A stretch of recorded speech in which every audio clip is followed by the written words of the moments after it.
다니엘서의 시대적인 배경은 남왕국 유다가 하나님의 심판으로 바벨론에 의해 멸망을 당하고 포로로 끌려가서 지내던 시기라 할 수 있습니다. 예루살렘이 완전히 무너진 때를 여러분들 다 BC 586년으로 잘 알고 계실 텐데, 사실 그 이전에 두 번의 예루살렘 침공이 있었고, 그 가운데 첫 번째 침공, BC 605년에 있었던 이 첫 번째 침공에 다니엘은 바벨론의 포로로 끌려가게 된 것이죠. 이때 바벨론을 다스리던 왕은 본문에 나오는 느부갓네살 왕이었습니다. 다니엘은 바벨론의 인재 등용 정책에 따라서 왕궁에 지내면서 바벨론의 학문과 언어를 배우게 됩니다. 뿐만 아니라 그에게 주는 놀라운 특권, 왕의 음식을 먹을 수 있는 그런 특권을 부여받게 되죠. 하지만 그는 율법을 철저하게 지키는 하나님의 백성으로서 부정한 음식으로 나를 더럽히지 않겠다는 결단을 가지고 채식만 먹으면서 그렇게 생활을 합니다. 다니엘서 1장을 보시면요, 그가 고레스 왕 원년까지 왕궁으로 지냈다 이렇게 기록이 되어져 있는데, 여러분 고레스 왕이 누구인지 아십니까? 고레스는 바벨론의 왕이 아닙니다. 바벨론을 무너뜨리고 바사 제국을 건설한 왕이 고레스입니다. 그러므로 다니엘은 바벨론이 통치하던 그 시대에 정권이 바뀌는 정도가 아니라 아예 그 땅을 다스리는 제국이 바뀌는, 바벨론에서 메대 바사 제국으로 제국이 바뀌는 상황에서도 여전히 왕궁에서 지냈다라는 사실이죠. 그가 왕궁에서 보낸 기간을 대략 약 70년이라고 봅니다. 꽤 긴 시간 아닙니까? 바벨론 2장은, 이 다니엘서 2장은요, 바벨론 왕 느부갓네살의 꿈 이야기로 시작이 됩니다. 그가 밤에 꿈을 꾸었는데 그리 좋은 꿈은 아니었던 것 같습니다. 그 꿈 때문에 그는 마음이 심란해서 잠을 이루지 못할 정도가 되었습니다. 생물학에서는요, 이 꿈에 대해서 정의하기를 수면 중에 일어나는 일련의 시각적인 심상 이렇게 설명을 해 놓았는데, 사람들은 평균적으로 하루에 잠을 자면서 한 5개 정도의 꿈을 꾼다고 합니다. 이게 이제 연구 결과로 나타난 보고서입니다. 물론 사람에 따라서는 꿈을 기억하는 사람들도 있고 꿈을 전혀 기억하지 못하는 사람들도 있죠. 그리고 대부분의 사람들이 꿈을 기억하는 경우는 그 꿈이 별로 좋지 않았을 때, 아침에 일어나서 영 꿈이 뒤숭숭한데, 그때는 꿈이 별로 좋지 않아서 머릿속에, 이 기억 속에 남아 있었던 겁니다. 본문에 나오는 이 느부갓네살 왕 역시 아마 이 꿈 때문에 기분이 영 찜찜했던 것 같습니다. 게다가 더 답답할 수밖에 없는 것은 왕이 꿈을 꾸고서도 이 꿈이 정확하게 잘 기억이 나지 않는 것이었습니다. 그는 바벨론의 박수와 또 술객, 점쟁이, 술사 이들을 다 불러 모읍니다. 고대 근동 지역에서는요, 이 꿈을 아주 매우 중요하게 여겼다고 합니다. 그래서 꿈을 해몽해 주는 사람, 이들이 왕궁에 거하면서 왕을 도와서 그런 일을 했던 지혜자들 중에 한 사람들인데, 이들이 지금 이렇게 다 소집이 된 거예요. 왜 이들을 한꺼번에 불렀을까요? 이유는 당연합니다. 왕이 꾼 꿈이 무엇인지, 그리고 그 꿈에 대한 해석이 어떻게 되는지, 이것을 묻기 위함이었죠. 학자들은 왕이 지금 이 상황이, 왕이 자기가 꾼 꿈을 전혀 기억하지 못했을 것이다 라고 말하는 부류와, 아니다, 왕이 자기가 꾼 꿈을 알면서 일부러 이 지혜자들을 시험하려고 그 꿈을 알아맞혀 보라고 이렇게 이야기했을 것이다, 이런 의견이 다양해요. 하지만 정확한 것은 알 수 없습니다. 그거보다 더 중요한 게 있어요. 분명한 것은요, 박수와 술객 이들 입장에서는 왕의 요구가 너무나도 황당한 요구였다라는 것이죠. 내가 밤에 이런 꿈을 꾸었는데 혹시 이 꿈이 무엇인지 해석할 수 있겠느냐? 이렇게 묻는다면 얼마든지 자기들이 그동안 쌓아온 지식들 가지고 공부한 것들 가지고 뭐 해석을 들려줄 수 있겠죠. 그런데 내가 무슨 꿈을 꾸었는지 너희들이 말해라 라고 이야기하니 여러분, 이게 얼마나 황당한 요구입니까? 그리고 이 일로 인해서 지금 왕과 지혜자들 사이에 실랑이가 벌어지고 있습니다. 지혜자들이 이렇게 이야기하죠. 다니엘서 2장 10절 말씀입니다. 갈대아인들이 왕 앞에 대답하여 이르되 세상에는 왕의 그 일을 보일 자가 한 사람도 없으므로 어떤 크고 권력 있는 왕이라도 이런 것으로 박수에게나 술객에게나 갈대아인들에게 물은 자가 없었나이다. 여러분, 이 말이 무슨 말이에요? 왕이요, 지금까지 어느 왕도 이런 질문을 저희에게 한 적이 없습니다. 당신의 질문은 지금 터무니없는 질문입니다. 아니, 어떻게 그런 질문을 우리에게 할 수 있습니까? 우리가 신입니까? 우리가 신이라면 왕이 꿈속에 들어가서 왕이 지금 어떤 꿈을 꾸고 있는지 알 수 있겠지만 우리가 신도 아닌데 그걸 어떻게 말할 수 있습니까? 지금 이야기를 하고 있는 거예요. 아주 과격하게 따지죠. 왕이요, 이 말에 지지 않아요. 왕도 성경에 보면 진노하고 통분했다라고 이렇게 기록하고 있습니다. 여기 진노라는 말, 통분이라는 말, 비슷한 의미의 말 아닙니까? 이 비슷한 의미의 단어를 함께 반복해서 사용함으로 지금 왕의 아주 극심한 분노를 지금 묘사하고 있는 거예요. 왕은 바벨론의 모든 지혜자들을 모조리 죽이라는 그런 명령을 내립니다.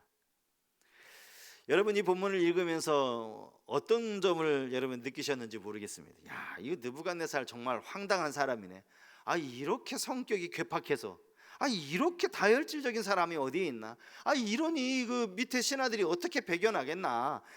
이거 참 느부갓네살은 진짜 다혈질적인 사람이구만. 자기가 지금 무슨 요구를, 이 황당한 요구를 하는 것에 대해서는 전혀 생각지도 않고 이렇게 그냥 화를 자기 마음대로 부려서 되나? 이런 생각을 하실 수 있겠죠. 근데요, 그 모습도 물론 있지만 오늘 본문을 가만히 보면 이 왕에게서 보이는 또 한 부분이 있습니다. 그가 지금 얼마나 불안해하고 있느냐는 거죠. 당시 최고 제국이라고 할 수 있는 이 바벨론의 1인자입니다. 왕입니다. 그런데 그가 자기가 꾼 꿈 때문에, 다른 것도 아니에요, 꿈 때문에 이런 말도 안 되는 명령을 내린다는 것, 그가 지금 두려워하고 있다는 것이죠. 아무리 꿈을 중요하게 여기던 시대라 할지라도 그의 행동은 너무나 충동적이고 너무나 두려움에 가득 차 있는 겁니다. 여러분들 중에 그런 분들 계십니까? 꿈꾸고 나서 막 그 꿈이 너무 두려워서 잠을 못 자고. 가끔은 제 아내가 제게 꿈 얘기를 해줄 때가 있습니다. 저는 꿈을 꾸고도 잘 기억이 나지 않는데 제 아내는 꿈을 그렇게 잘 기억을 하더라고요. 그래서 막 이런 일이 있었다고 뭐 나름 아주 진지한 표정을 지으면서 아주 구체적으로 꿈 이야기를 합니다. 제가 중간 좀 듣다가 한마디 하죠. 그런데 혹시 그 옆에 전봇대에 개 한 마리 없더나고. 개꿈이라는 거죠. 뭐 그 꿈을 가지고 그렇게까지 이야기하느냐는 겁니다. 그래도 종종 기분 좋은 꿈 이야기를 들려줄 때가 있습니다. 그러면 참 기분이 좋아져요. 어느 날인가 자기가 새벽에 일어나서, 이제 꿈속에서 새벽에 일어나서 새벽 기도를 가려고 이렇게 집을 나섰는데 이 교회 앞에요, 새벽 기도 오는 성도님들이 얼마나 많은지. 본당에 들어와서 보니까 본당에 좌석이 꽉 차가지고 앉을 자리가 없더라는 거예요. 제가 옆에서 듣다가 그 교회 팻말 제대로 봤냐고 그랬더니 성서교회 맞다는 거예요. 여러분, 이때 나오는 찬송가가 있죠? 영이 통하면 이 찬송가가 이렇게 탁 통해야 되는데 제가 흥얼흥얼거리면서 이 찬송을 불렀어요. 주여 지난밤 내 꿈에 배었으니, 그 다음부터가 중요하죠. 그 꿈 이루어 주옵소서. 새벽에 그 새벽에 기도하는 분들이 이렇게 많이 오신다는 그 이야기를 꿈 이야기지만 기분이 좋더라고요. 좋은 꿈을 꾸고 나면 기분이 좋은 건 누구나 다 마찬가지일 겁니다. 하지만 꿈이 좋지 않다고 해서 그것 때문에 막 불안하거나 염려할 필요까지는 없다라는 거죠. 아까 말씀드린 것처럼 사람이 보통 평균적으로 하루에 5개 정도의 꿈을 꾸는데 말이요, 그 꿈 때문에 하루를 도무지 생활할 수 없다면 여러분 어떻게 되겠습니까? 좋은 꿈이든 나쁜 꿈이든 사실은 꿈을 꾸었는지조차 기억하지 못하는 것, 그게 한편으로 감사한 일 아닙니까? 꿈 때문에 불안해하고 그 불안감을 떨쳐버리지 못한다면 여러분 우리의 삶이 얼마나 괴롭고 힘들겠어요. 지금 느부갓네살이 딱 그런 모습이라는 겁니다. 모든 지혜자들을 다 죽이라는 왕의 명령은 그 속에 다니엘과 그의 친구들까지도 죽어야 하는 운명에 처했다는 말이 됩니다. 이 사실을 아리옥에게 전해들은 다니엘은 곧바로 왕을 찾아가죠. 그리고 나서 약간의 시간을 제게 더 주시면 제가 꿈과 해석을 알려드리겠다라고 이야기합니다. 그리고는 즉시 집으로 돌아가서는 친구들에게 이 일을 알 뿐 아니라 그들과 함께 뭐해요? 기도합니다. 기도. 그리고 그 기도에 대한 응답이 다니엘서 2장 19절에 이렇게 나옵니다.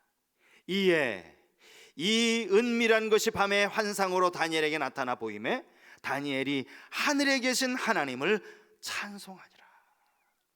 그렇게 해서 오늘 본문 31절부터는 다니엘이 왕 앞에 왕이 꾼 꿈에 대해서 들려주는 이야기고, 또 오늘 우리가 읽은 이 36절부터는 그 꿈에 대한 해석이라고 할 수 있습니다. 왕이 꿈에서 본 것은 하나의 커다란 신상이었습니다.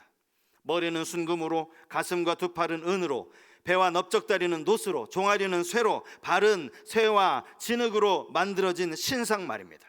그리고는 어디선가 손대지 아니한 돌이 날아와서 그 신상의 발을 부서뜨렸는데, 발만이 아니라 신상 전체가 완전히 부서지면서 성경에 이렇게 나오죠. 타작마당의 곁처럼 흔적도 없이 사라져 버렸다라는 거예요.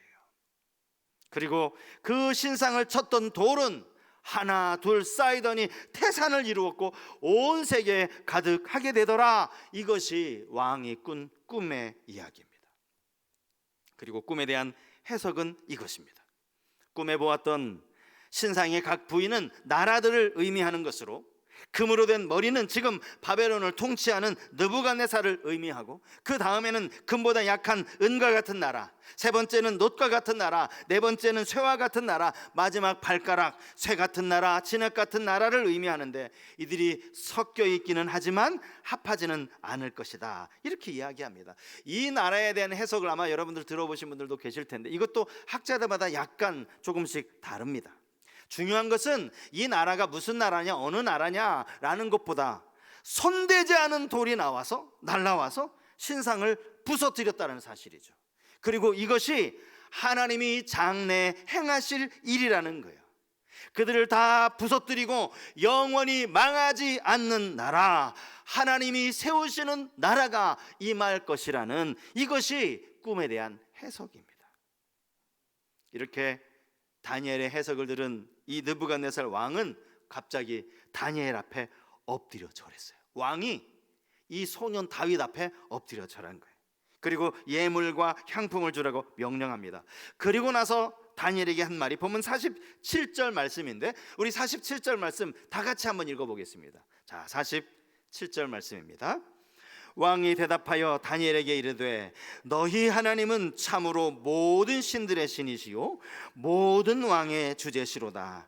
내가 능히 이 은밀한 것을 나타내었으니 내 하나님은 또 은밀한 것을 나타내시는 이시로다. 오늘 우리가 이 말씀을 통해서 깨달아야 할 사실이 무엇입니까? 인류의 흥망성쇠의 이 모든 역사를 하나님이 주관하신다는 사실입니다. 맨 마지막 모든 나라를 부서뜨리는 분 또한 하늘의 하나님이라는 사실이죠. 다니엘이요, 느부갓네살 왕 앞에 섰을 때 가장 먼저 이 사실을 이야기합니다. 자, 다니엘서 2장 27절과 28절 말씀을 보시겠습니다. 다니엘이 왕 앞에 대답하여 이르되 왕이 물으신 바 은밀한 것은 지혜자나 술객이나 박수나 점쟁이가 능히 왕께 보일 수 없으되 오직 은밀한 것을 나타내실 이는 하늘에 계신 하나님이시라.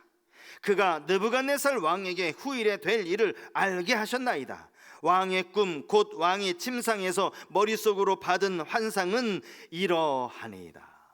세상에 그 아무리 뛰어난 지혜자라 할지라도 모든 것을 알지는 못한다라는 것이죠. 오직 하나님만이 그것을 아신다라는 거예요. 그리고 후일에 될 일도 하나님이 아신다는 그 이야기입니다. 45절에도 보면 크신 하나님이 장래일을 왕께 알게 하셨다, 이렇게 이야기를 하고 있는 것이죠. 그런데 여러분 한번 생각해 보십시오. 이 바벨론 왕 느부갓네살의 입장에서 보면, 그의 시각으로 보면 다니엘이 말하는 이 하나님, 이스라엘의 하나님은 사실 무기력하기 짝이 없는 신 아닙니까?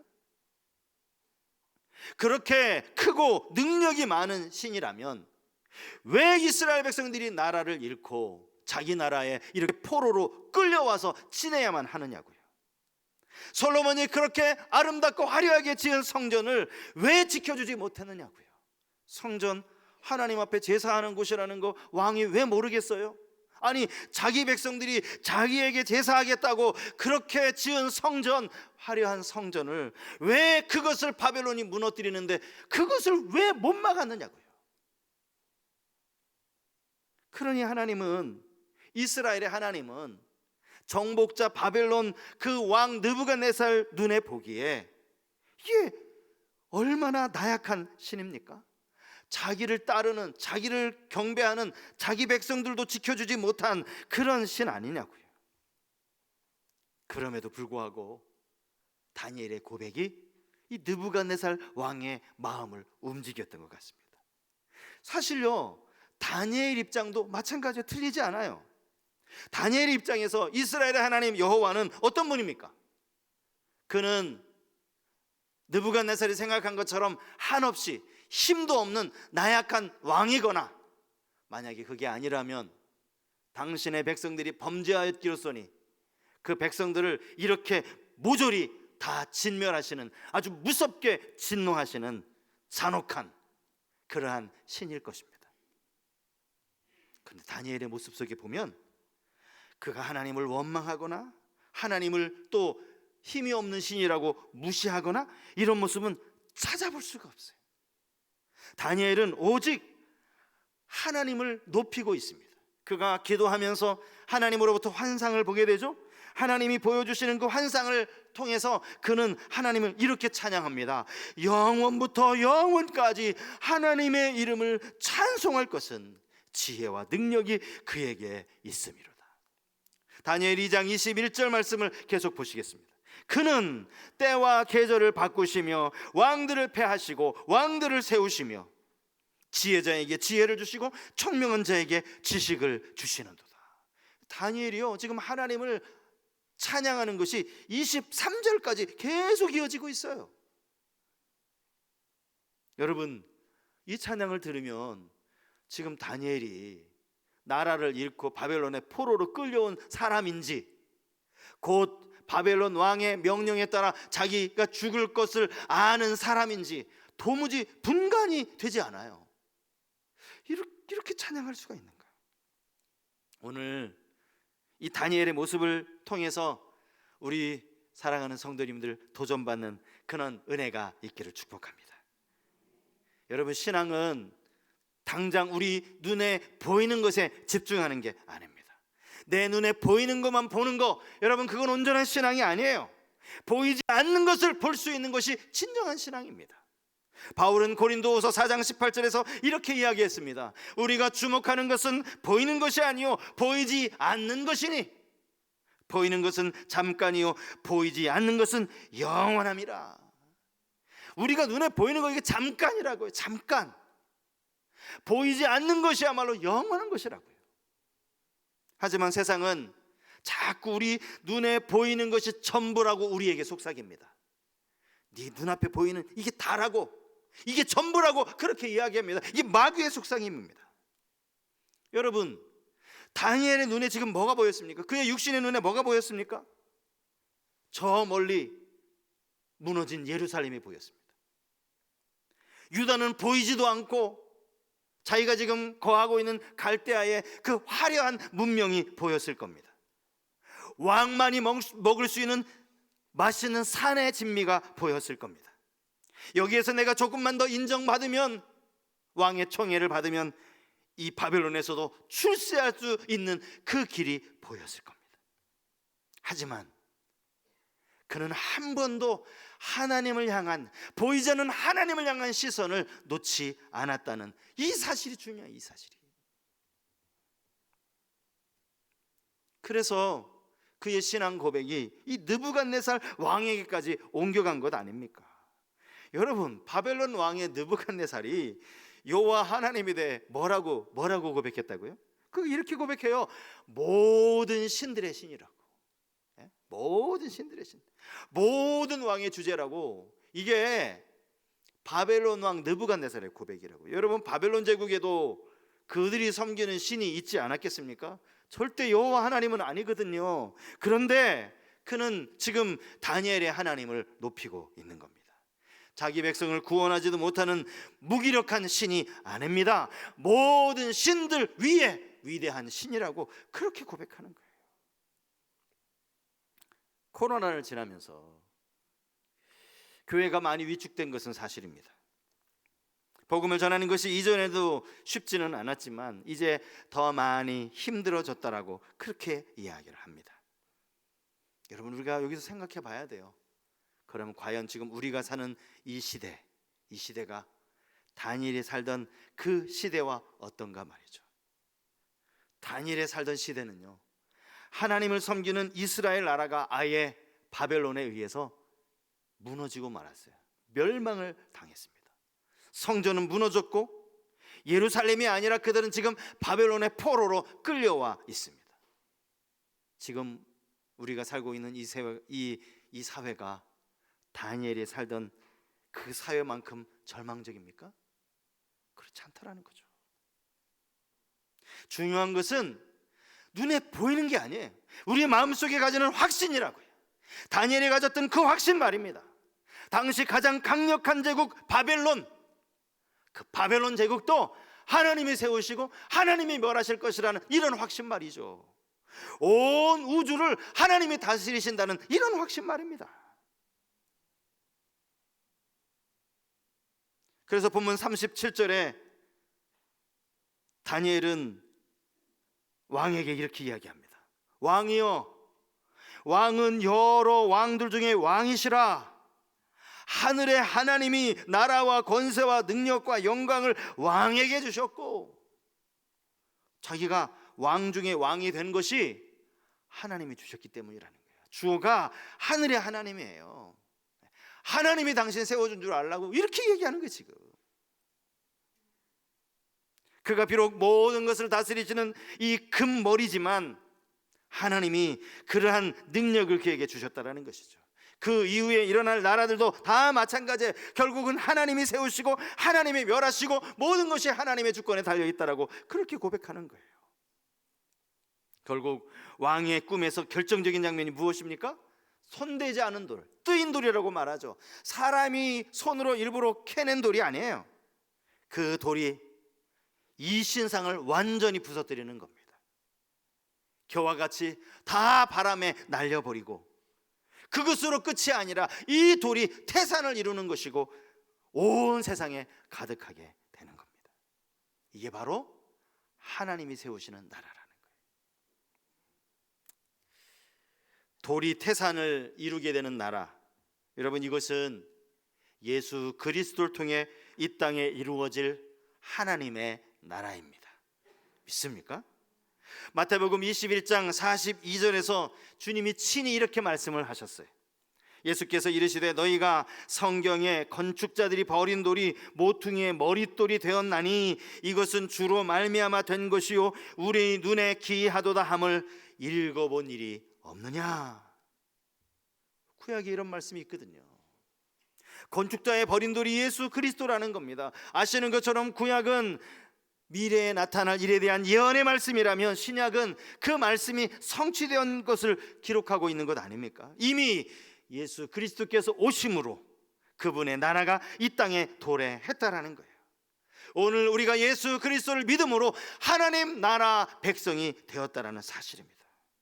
그럼 우리는 이 사실을 기뻐하며 하나님께 영광을 돌려야 합니다. 십자가를 통해 이루신 놀라운 구원에 감격하며 살아갈 수 있어야 합니다. 이 세상 나라와는 비교할 수도 없는 하나님의 나라를 바라보며 살아가야 합니다. 베드로전서 2장 10절 말씀에 너희가 전에는 백성이 아니더니 이제는 하나님의 백성이요 전에는 긍휼을 얻지 못하였더니 이제는 긍휼을 얻은 자니라. 여기 전에는이 언제입니까? 예수 그리스도를 알기 전에, 예수 그리스도가 이 땅에 성육신하여 오시기 전에, 우리 마음으로 예수를 나의 구주로 영접하기 전입니다. 그때는 하나님의 백성이 아니었어요. 그런데 예수 그리스도를 영접하고 나니까 이제 나는 하나님의 백성이 된 겁니다. 전에는 긍휼을 받을 수가 없었어요. 그런데 예수 십자가의 보혈의 능력으로 긍휼을 입은 자가 되었다라는 사실입니다. 다니엘은 비록 포로의 신분이었지만 자신의 정체성을 잊어버리지 않았습니다. 그의 시선은 끝까지 하나님을 향하여 있었고 하나님의 다스리심을 여전히 신뢰했습니다. 눈에 보이는 것과 상관없이 말입니다. 하나님의 세우신 나라는 영원히 망하지 않을 것이라는 이 사실, 여러분 이것을 거꾸로 뒤집으면 어떻게 되는지 아세요? 인간이 세우는 나라는 언젠가 반드시 멸망할 것이라는 말이 됩니다. 멸망할 나라가 아니라 영원한 나라를 바라보았다라는 것이죠. 저는 최근에 우리 교회를 하나님이 보시면서 참 기뻐하시겠다 그런 생각이 들었습니다. 제 마음도 너무 기쁘고 좋았습니다. 어제 우리 중고등부 아이들이 1시간 동안 이 근방의 아파트 단지를 돌면서 전도했습니다. 마스크를 가지고 거기에 전도 편지를 써서 그것을 가지고 지나다니면서 전도를 한 거예요. 매주 수요일이면 우리 주일학교 선생님들 또 우리 권사님 몇 분이서 팝콘 전도로 섬겨주고 계십니다. 수요일 오후가 되면 다시 이 교회 1층에는 팝콘의 그 고소한 냄새가 진동을 합니다. 얼마 전에 청년부에서는 문고리 전도를 실시했는데 그것이 청년들에게 도전이 되었던 것 같아요. 앞으로도 우리가 기회가 되면 이렇게 전도하자고 그런 이야기를 나눴다는 소리를 들었습니다. 사실 우리 교회는 코로나 중에도 전도를 놓치지 않았던 사실 그런 교회입니다. 피켓을 들고 구역이 방학할 그 한여름 한겨울만 제외하고는 매주 피켓을 들고 전도하신 그런 권사님들이 계세요. 여러분, 전도가 뭡니까? 하나님이 세우시는 나라를 전하는 것 아니에요? 이 땅에 보이는 이 나라 말고 이 나라는 반드시 멸망하니까 하나님이 세우시는 나라를 소개해 주는 게 전도 아니냐고요. 그러니까 우리 교회 주일학교부터 우리 유아유치부도요 지금 전도를 어떻게 할까 고민을 하고 있어요. 얼마나 감사한 일입니까? 아이들에게 복음이 소중하다는 사실을 깨우치고 어떻게든 여러분 전도를 꼭 열매는 내가 거두려고 하지 마세요. 열매는 하나님이 거두시는 겁니다. 우리는 전하면 되는 거예요. 그게 전도입니다. 여러분 한 영은 하나님 앞으로 인도하는 거예요. 여러분 내가 인도한다고 생각하지 마십시오. 그래서 주저하시는 분들이 많이 계시는 것 같아요. 나는 기도하는 것뿐이에요. 그 한 영혼을 품는 거. 우리 교회 작년 성도님들 많은 분들이 한 영혼을 품고 기도하시는 것을 제가 압니다. 하나님이 참 얼마나 기뻐하실까 그런 생각이 드는 겁니다. 여전히 세상으로 나아가면 우리 눈에는 거대한 신상이 보일 겁니다. 하지만 눈에 보이는 신상이 아니라 하나님이 세우실 그 영원한 나라를 바라보며 살아가는 은혜가 여러분 모두에게 있기를 축복합니다.